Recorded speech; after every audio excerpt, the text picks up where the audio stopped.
Donut Bag is brought to you by ExpressVPN. Your data is your business. Protect it with ExpressVPN. For 3 extra months free with a 1-year package, go to the link listed in my Twitter profile.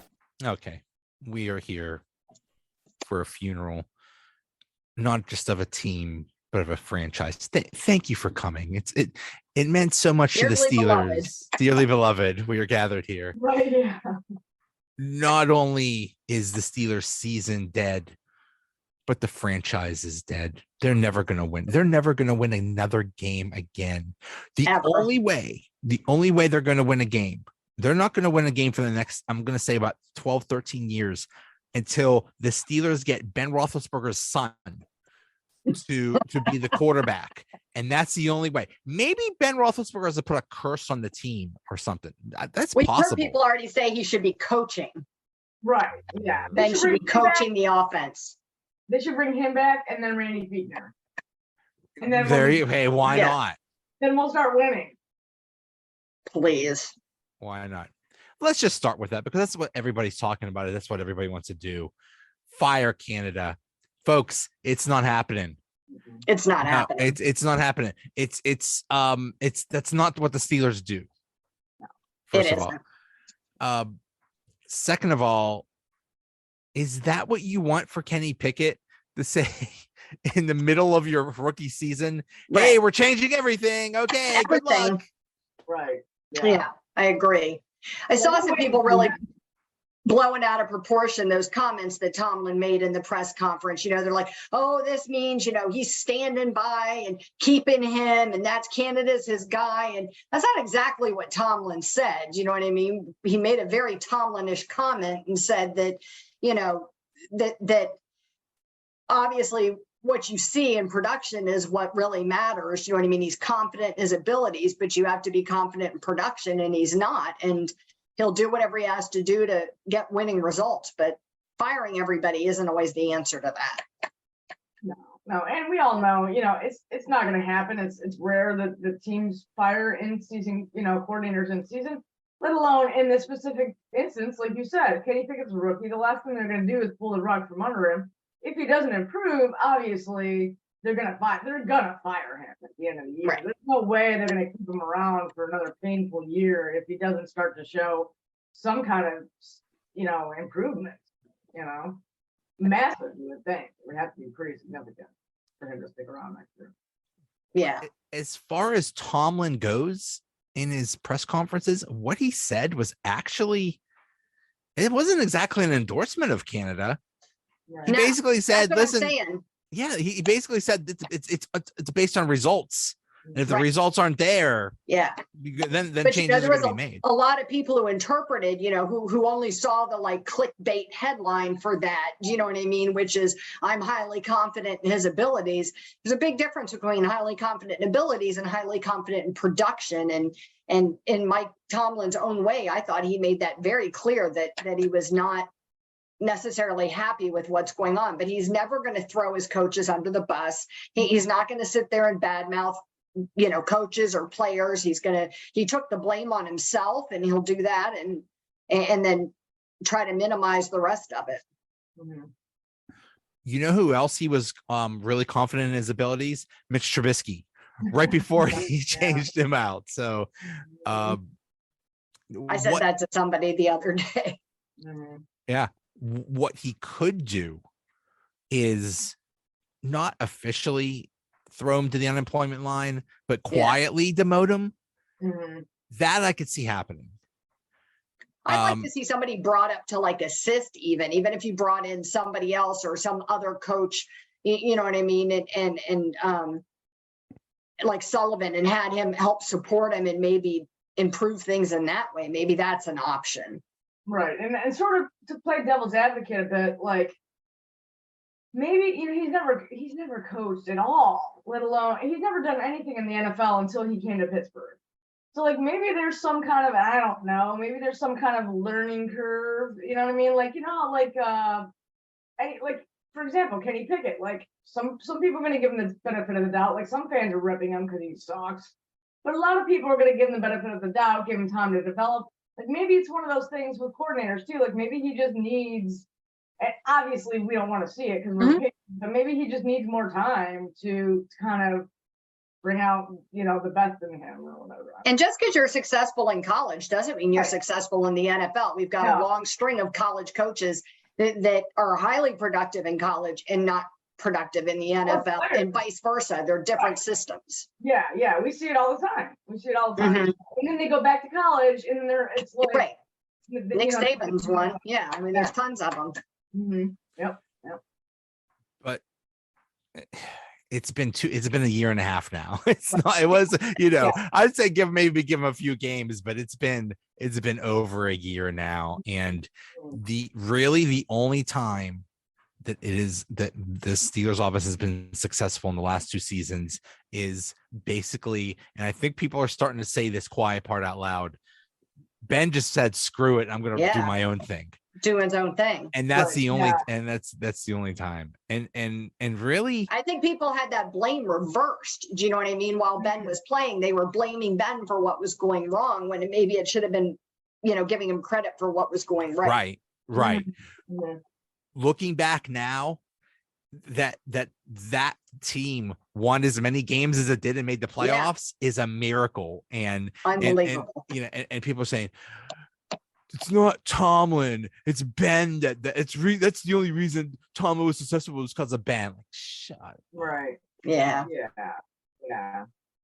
But Yeah. speaking of Tomlin, at what point do you, let's say they do continue to lose. At what point do you say, hey, it's time to go? As crazy as it sounds that he's technically never had a losing season, but at what point, but also at the same time, they haven't won a playoff game in how many years now? So 8 years or something. Right. At what point? 2011, but either way, it doesn't matter. It's been a long Yeah. time. Long time. At what point do you say, this isn't working? It's time to go. It would be, there's no way on earth you fire him after this season unless he, like, I don't know, kills a photographer or something like that, like Devontae Adams. Yeah, exactly. But at some point you have to say, hey, this isn't working. And it's like, and we're not saying he's not a bad coach. We're just saying it's not working here anymore. It's kind of like Andy Reid in Philadelphia. Yeah. Obviously he's a good coach, but it was never going to work there and he had to go. So I don't know. How many years do you give Tomlin at this point if it continues to be bad? Yeah. I mean, this would be unprecedented, for the Rooney family to fire a coach. Yeah. You know what I mean? So, or at least in these, since Noel, you know what I mean? I think they fired some people before that, but yeah, it's, it would be weird to see, but sometimes you need change. You know what I mean? Sometimes you need to do something a little bit different than you're normally used to, just for the sake of getting better or trying to get better. So. Right. Or just trying to keep up and stay relevant. You know what I mean? Coaching practices change. I'm not saying by any stretch that Tomlin doesn't kind of keep up with what's going on in today's NFL. I'm not saying that. I think he does try to, but I agree that sometimes you can get a little bit stagnant. Just be really surprised if they let him go. That's just, you're right. That's just not the way they do things typically. But I certainly think there's going to be some serious conversations if we totally just tank this whole season. Do you know what I mean? If we don't make some kind of steady turnaround in progress, I mean, you got to address it. Yeah. Are we there yet though? Are things that bad? No. And I don't think so. You gotta give Tomlin, this is his first time working without Ben Roethlisberger in his career. You know what I mean? Right. Like, not that Kenny Pickett's the problem, because I really don't think it is. You know what I mean? I feel like there's a lot of change. Yeah, there's a lot of change, and you've gotta give him some time for that. So yeah. If they did have Ben, they are right now probably 3-2. They probably beat New England and they definitely beat the Jets. Mm-hmm. Yeah. So yeah, I mean, that does make a difference, but still. But just think about the pressure that takes off of a coach to have a veteran like Ben, do you know what I mean? Or any veteran quarterback that's been with your team for a long time at the helm. That just takes so much pressure in some ways off one of the responsibilities of the coaching staff, when you can just trust your quarterback the way they were able to trust him. So not that Kenny is the problem at all, but it's definitely alters and changes the workload and the way you coach a game. Yeah, no question. Yeah. Another thing we have to consider is more than half the defense is hurt. It's not just TJ Watt. You're missing Weatherspoon, Terrell Edmonds, Cam Sutton, Ogunjobi got hurt. Right. Cam Hayward is playing hurt. He's hurt. not what he usually is. So, it's like, and that happens to be the greatest offense on the planet right now in the Bills. So, you don't want to make excuses, but I mean, that's a lot of things to overcome. There's so many injuries. I mean, but still. Yeah. Usually the tough of the team is their depth, right? So I think it goes to show too that our depth isn't at all very good. If we can't, if we continue, we just keep losing players and losing games because we don't have depth.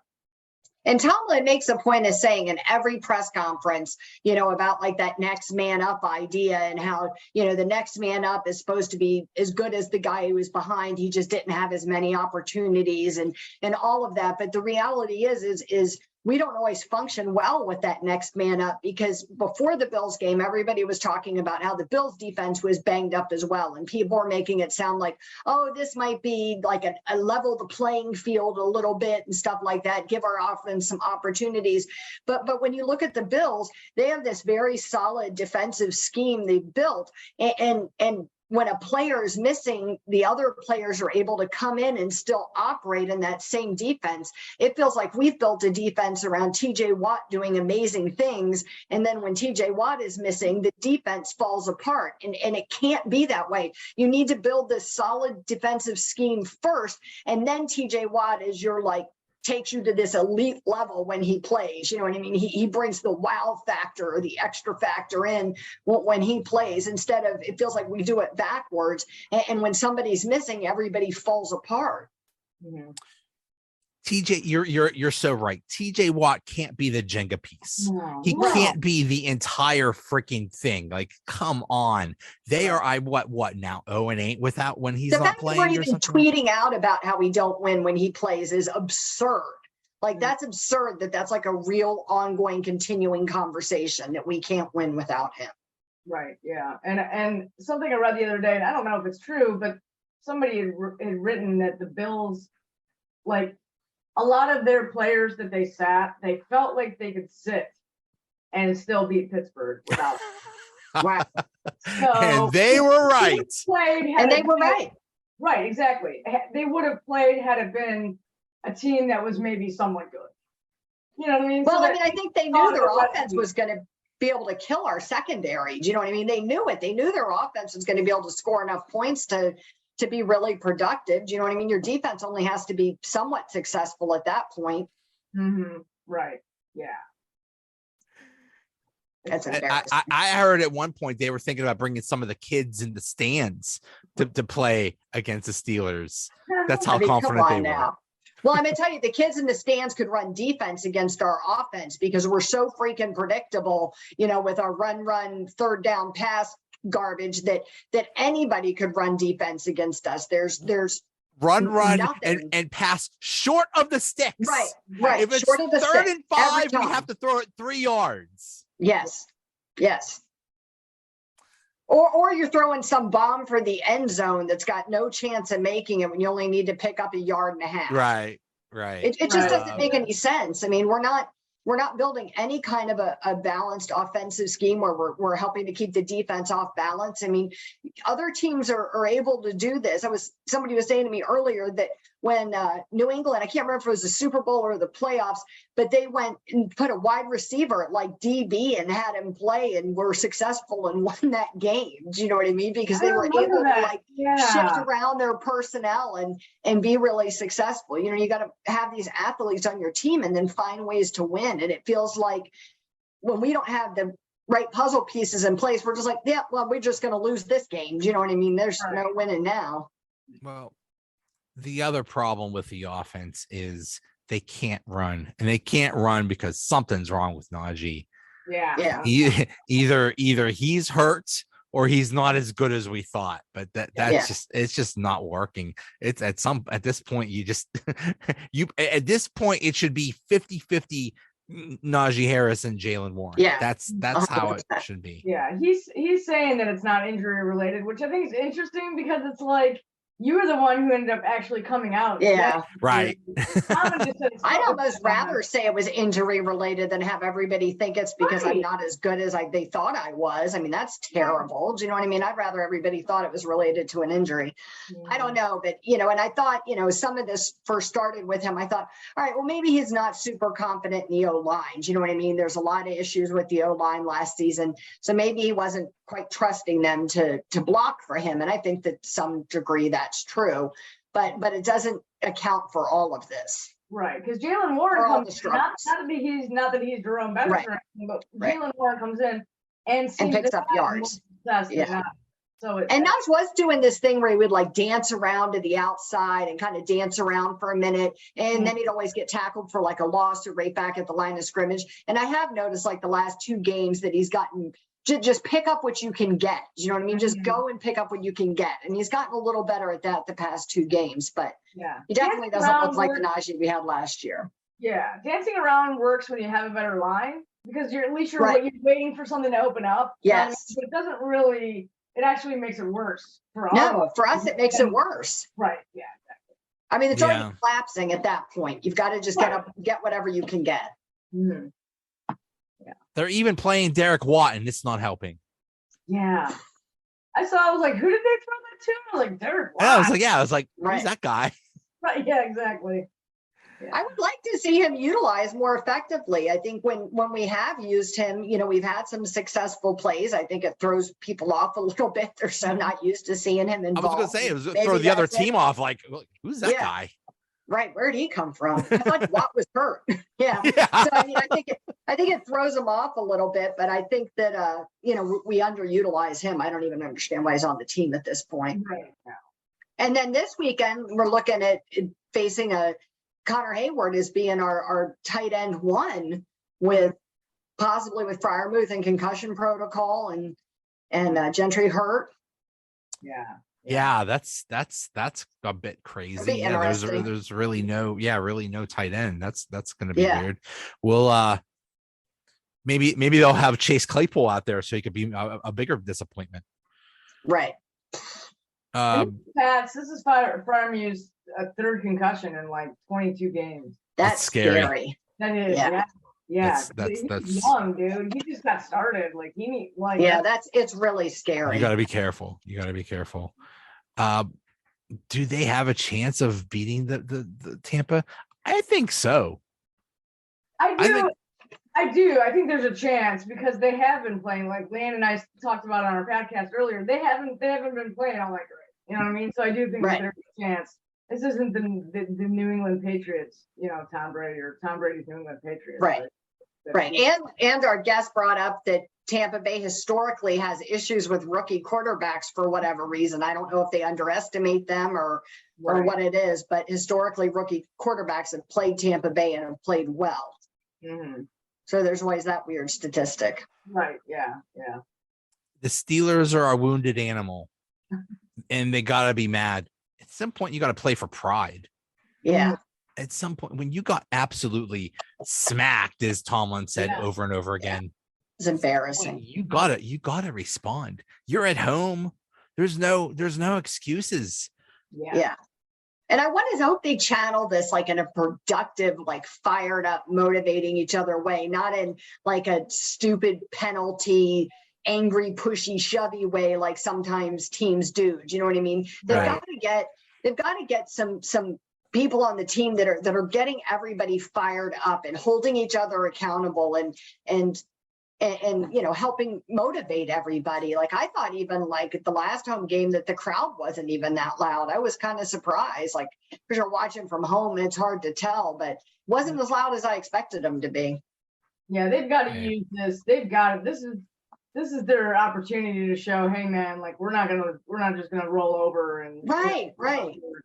Because you've got to be able to come back from this because not only did they play horribly, but they've been crapped on by all the media and Oh, all yeah. the fans, and so they've got to, not that they care if the media craps on them or even if the fans, some players do, but you say you don't care, but still, that's a real like morale knock. I mean, whether you're trying to tune it out or not, you're going to say whatever you have to say to.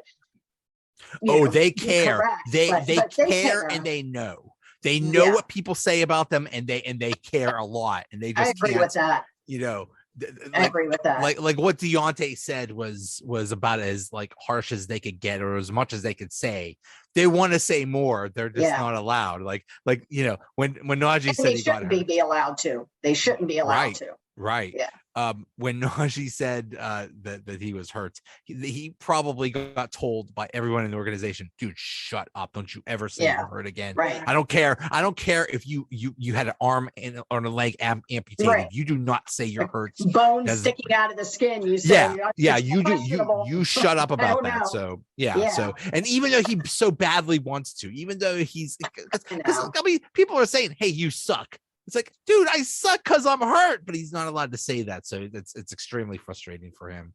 Yeah. But somebody said this to me the other day about how, doesn't it drive me crazy that like Tomlin doesn't give like real answers at the press conference? Do you know what I mean? And dodges around things. And I always say to people, the press today do nothing good with an answer you give. So you might as well not bother answering them, because if you say, there's some blame in this person, or there's some frustrations with this player or coach, then it's going to be the next headline is Tomlin hates so-and-so, or Tomlin says so-and-so is hard to work with. Do you know what I mean? And all of these things get twisted around. And to me, it's just, it makes the drama, the media loves it, but I think it makes it even worse for the team. It's better to just let them, they're going to think whatever they want to think anyways. It's just really subtle. It's really subtle what Tomlin does. And he does. He does send messages to the players, and he does send messages. They asked him last week. It's like, hey, Gunnar Olszewski keep messing up. What is that a problem? He's like, yeah, he's done. I mean, he didn't say that, but he did say it's it's a problem. He said two out of 4 games. Do you know what I mean? With fumbles. I mean, he said that's a pattern now. That's not a mistake. And we're addressing that. I think that was pretty obvious, but I think for the most part, I mean, you're right. He does kind of speak in a little bit cryptically. And I think if you listen to him a lot or know enough about the Steelers, I don't think it's hard to figure out what he's trying to say, but I think they have to be careful how they say things, because everything just gets twisted around. And that just makes things, to me, that just makes things even worse. It's so unproductive. Did you see what the coach of Washington said? He's like, so what's the problem? Why is your team so bad and the other teams in the AFC East so good? He's like, yeah, our quarterback sucks. Like, dude, you just flat out threw your quarterback under the bus. He didn't say our quarterback sucks, but he did say, what is the reason why your team is not so good and not so good compared to the other teams? He said quarterback. And how does your quarterback ever come back for that? How does he ever come back and play for you? And Washington has a history of doing this stuff to their quarterbacks. He's not the first coach to crap all over his quarterback in Washington. Yeah. It's what they do. The organization from the leadership down is a train wreck. Yeah. So as Tomlin put it, you're not going to shoot a hostage. You're not going to, maybe he should. Maybe. That would be a really interesting. What if he shot a reporter? Oh my goodness. Oh, can we pick who it is? I know who you're gonna pick. I know who all of Pittsburgh is gonna pick, but he doesn't show up to the press conferences. But anyway, he's not a reporter. He's not allowed. He's not a reporter. That would be. He's not. That would be amazing. Like, not really shooting, but like a fake gun. Just like, I'm tired of these questions. I'm tired of you. Like a paintball gun. Right. Yeah. Anybody else want to ask me any questions? No. This has to be it. This has to be maybe it's still early. You could still recover from 1-4 if you rattle off some wins, but I don't think you could recover from 1-5 if it's happened before. Yeah. So, this isn't that team, though. I keep saying that this is not that team of, what was that, 2014 or 13 or whatever it was. Right. This is not that same team. They start off 1-4? It was 2019. Are you talking about when they started 1-4? There was a time where they started 0-4. 2013, they were 0-4. In 2019, they were 1-4. And both of them, they came back and were over 500. Yeah. But this 0-4 team is not that 0-4 team. Oh, that's why people are saying bring back Todd Haley.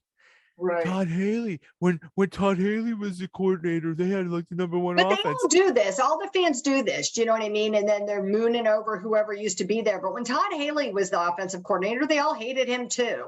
Right. They hate everybody. Hated him. It was the same thing. The same thing they're doing to Matt Canada. They did to Todd Haley back then. Every single Hated him. Well, they hated him because Ben hated him. Ben made it very obvious. Ben made it pretty clear. Yeah. I'm pretty sure it like in interviews, Ben was like, "Hey, everybody, I want you to hate on Todd Haley. Just it's all his fault. Whatever. It's Todd's fault. It's Todd's fault. But it's the Steelers offense was so good back then. You had Ben in his prime, Antonio Brown, non-crazy to Antonio Brown, and non-crazy Le'Veon Bell. Of course, your offense is going to be awesome. Yeah. I don't even think Todd Haley did anything. I don't even think he drew up any plays. He probably just slept Probably all didn't week. have to. Yeah. It's a different team. Real hard to run that offense. I don't think that means, though, that there isn't hope to turn it around. And I'm not trying to turn this into some conversation where we're, going to magically make the playoffs and all of this year. I don't think that's our destiny. And I know that the Steelers shy away from that idea of like a rebuilding season or calling this any kind of a rebuild or whatever. It doesn't really matter what you call it. It's still going to be the same thing. But I think if we could see positive progression, of change and things improving, through the season, then at least you feel like you're going into next season, with some hope that they built on something solid, this solid foundation of young players they have. Mm-hmm. And then look to the draft to replace or shore up those weak areas, those fundamentals, like the line on both offense and sure, they'll be drafted #1 overall. We could get lots of good picks that way.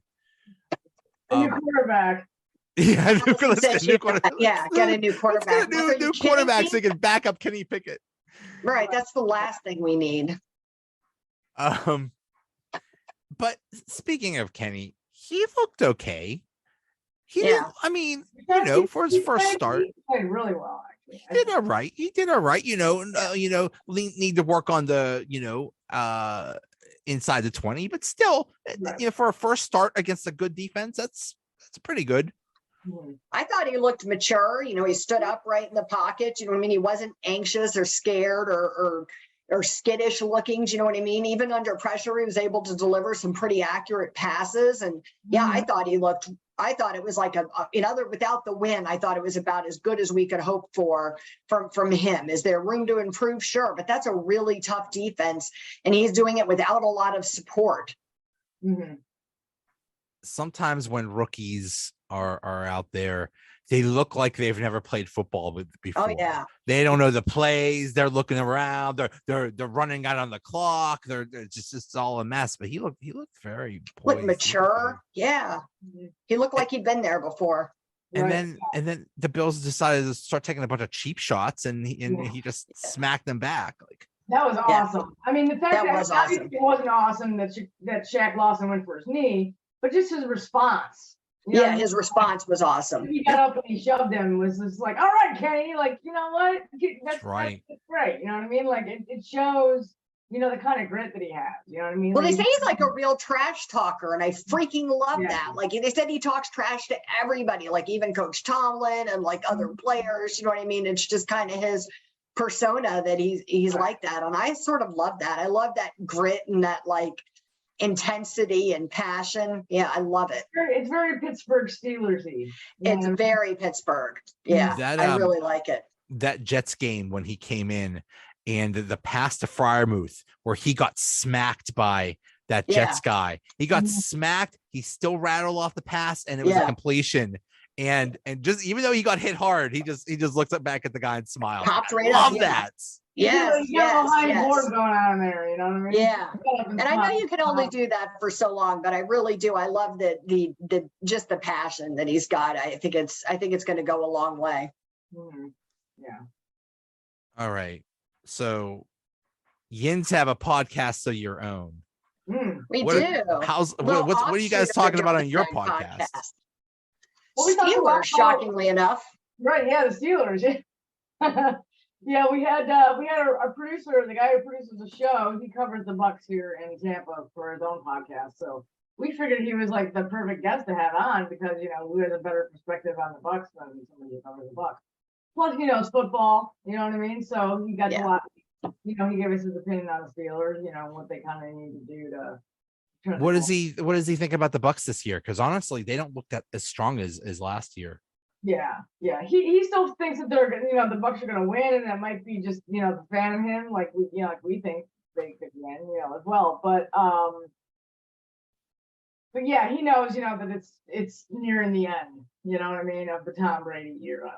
Yeah, we talked a little about that today. What it's like to find out Tom Brady's going to be your new quarterback, and all of those kinds of things.